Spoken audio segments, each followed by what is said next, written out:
The demo for Millennia left me a little underwhelmed, and I said I hope they delay this game to give it more polish. But they went ahead and released it. And it turns out, well, hello there strategy gamers, and welcome to my humble channel where I talk all things strategy games. Today I guess it's time to finally talk about Millennia. Or is it Millennia? I guess it's Millennia. The full release is upon us, or rather it has already released. And have they redeemed themselves? Well, it's complicated. I've been playing it in between my work, which I've been super busy the past week, but I think I have a good feel for the game. A better feel than the first 50 turns from the demo. Now, I'll give them a bit of credit for a few things. I'm somewhat okay with that. Perhaps I was a bit too harsh about the combat in my earlier video.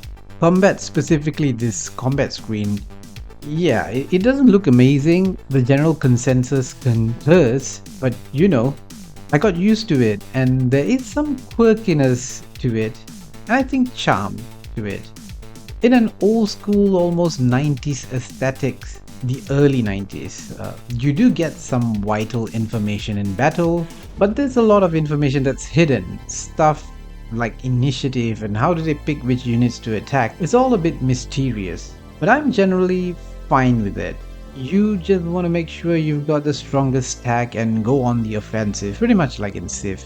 But the thing I enjoyed the most in my recent playthroughs is the production system, which ties into the region planning part of the game. There's some genuinely brilliant ideas here. Yes, we all know you can convert raw resource into goods with the right improvements, and these production chains can get pretty complex as you age up and unlock new improvements. But the cool thing is you can export or import goods and resources, which is, wow, mind-blowing. This basically means I could specialize regions to specific roles. For instance, a farming region that imports the resources to another city to convert them to goods and export a little bit of them back to the farming region. I mean, wow, that's just insane. Add this mechanic with the towns, which you can plonk down in your regions and specialize them to their own roles. You could further buff your regions in those roles. Actually, to me, this is actually the best part of Millennia. As much as all the talk is about the variant ages that take you through an alternate timeline of history, I really don't feel the ages lead to fun gameplay much. A lot of times the Crisis Age, and I'm talking about you, Plague Age, throw a spanner to your plans, and in a lot of ways, Millennia expects you to roll with the punches, not re-roll the game and complain about how you just got screwed on Reddit. There's a little bit of that survival game spirit in here. Just like the ethos of the devs, you've got to embrace the chaos in Millennia. Things are not always going to go according to your plan. I mean, the game does throw random events linked to the chaos meter, so yeah, it can feel a little RNG. Speaking about unfairness, imbalances and so on, I do feel that Millennia doesn't push for a lot of different playstyles. What I mean by that is that it tends to push you to focus on gaining knowledge for research, because being behind in the ages can be pretty devastating. And definitely you'll need bigger armies than you're used to in Civ, thanks to the hyper-aggressive barbarians and neighboring nations that just want to always be picking a fight with you with no let-up. Like in this game, they can even attack you without going into war in neutral territories. That's how dangerous things are.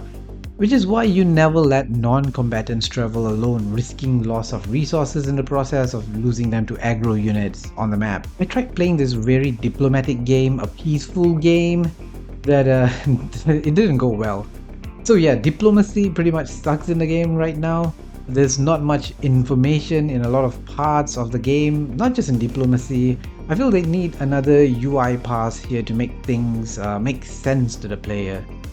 Look, however, I gotta say, the most disappointing thing to me about Millennia is really Paradox continues this, I don't know what you call it, trend of force releasing games before they are at a good state. And I'm getting increasingly frustrated with them and the way they handle these games under their publishing arm. Sure, I know they are under some financial pressure, as I mentioned it multiple times before. They are, after all, a public listed company. So yeah, this totally blows that Paradox thinks that this is an okay level for a full release and take shortcuts like these and expect us gamers to understand and be used to what is essentially early access disguised as full releases. And Paradox continues to take a hit to their reputation. I mean, Millennia's average reviews and negative sentiment mean it will be difficult for it to find new players. Not impossible, but difficult, unless there is a deep discount. And which C-Prompt Games, the devs, have said that they will continue developing and making the game better, well, obviously. It will have a tough time at this point in time, just like City Skylines 2. And in this climate of game development, when studios are being shut down and people are being laid off, well, I hope to God that C-Prompt Games will have the privilege of continuing to work on Millennia. But we shall see. I'll be following the development of this game quite closely. I like the ideas here. I've been hooked to it recently, I gotta admit that. But it does need a lot of quality of life improvements, balance changes, and making different play styles more viable. I must say, I've enjoyed playing Millennia. I really enjoyed the bit about planning out my regions. That's the only thing that's keeping me playing the game. I will be streaming Millennia over on my Twitch channel. Maybe I shall just stream it on YouTube maybe once I've hit that required watch time to get the YouTube partner status. Maybe then I shall stream on YouTube. So please guys, do give this video a like to get the YouTube algorithms to do its magic and help me get to that 4,000 hour watch time. Thank you, ladies and gentlemen. Have you been playing Millennia? What do you think of it? Share your thoughts in the comments. I also did a video about that other Forex game, Ara History Untold, which has some similarities with Millennia, like the production system, but wildly different in most other ways. Check out that video over here. Thanks for watching. Bye bye.